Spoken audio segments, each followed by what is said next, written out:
Hello guys, आपका स्वागत है मेरे चैनल अनुभव से ज्ञान ज्ञान पर। जैसे कि पहले भी आपको पता है कि मेरा चैनल है जो मिल्क एलर्जी से संबंधित चीज़ों के बारे में है। तो इसमें आज मैं आपको इसमें बताऊंगी कि आपको इसमें बच्चों को क्या क्या देना चाहिए जिससे उससे थोड़ा रिलीफ मिल सके कफ से। इसमें बच्चों को कभी भी ठंडी और खट्टी चीज़ें नहीं देनी चाहिए जिन बच्चों को एलर्जी है। इसमें वैसे तो कारगर सबसे होम्योपैथिक मेडिसिन है, पर वो जो कोई बहुत अच्छा डॉक्टर हो उससे इलाज करना चाहिए जिससे आपके बच्चे की एलर्जी ठीक हो या आपकी एलर्जी ठीक हो सके।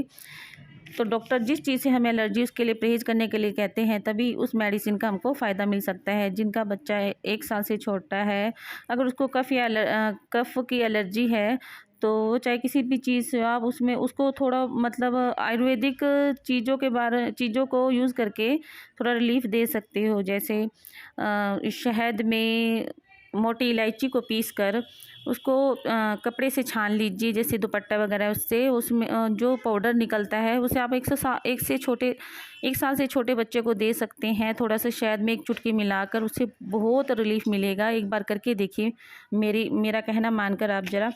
और दूसरा चीज़ है कि अगर थोड़ा सा बड़ा बच्चा है तो जैसे आधा गिलास पानी, उसमें आधा चम्मच अजवाइन डालकर और उसे उबाल लीजिए। फिर उसमें मतलब हल्का गुनगुना करके उसमें थोड़ा सा शहद मिलाकर बच्चे को दीजिए, तो उससे भी कफ में काफ़ी राहत मिलेगी।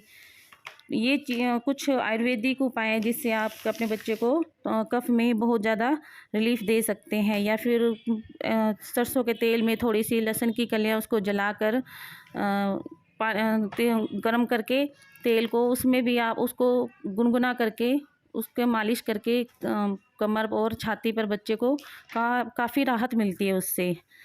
अगर आपके बच्चे को इससे भी रिलीफ ना मिलता हो तो एलोपैथिक में जैसे बुडीकोट और लेवोलिन रेस्पूल्स, इसको आप बच्चे को नेबुलाइज कर सकते हैं। और अगर आप बड़े हो तो आपको एलर्जी की गोली आती है जो मोन्टास एल के नाम से आती है, आप वो ले सकते हो, उससे काफ़ी रिलीफ मिलता है। वैसे तो उसको सोते हुए लेना चाहिए, अगर आपको बहुत ज़्यादा प्रॉब्लम हो रही है तो आप कभी भी ले सकते हैं उसको। अगर बड़े या किसी भी बच्चे को कहीं एलर्जी है तो दिल्ली में जर्थ पैथ लैब से जो डॉक्टर हैं वो आपको पहले एलर्जी टेस्ट करते हैं, फिर बाद में उसकी मेडिसिन देते हैं। इससे भी आपको काफ़ी रिलीफ मिलता है, बहुत लोगों को मिला है। इससे आप वो वहाँ भी पता कर सकते हैं। इसलिए धन्यवाद।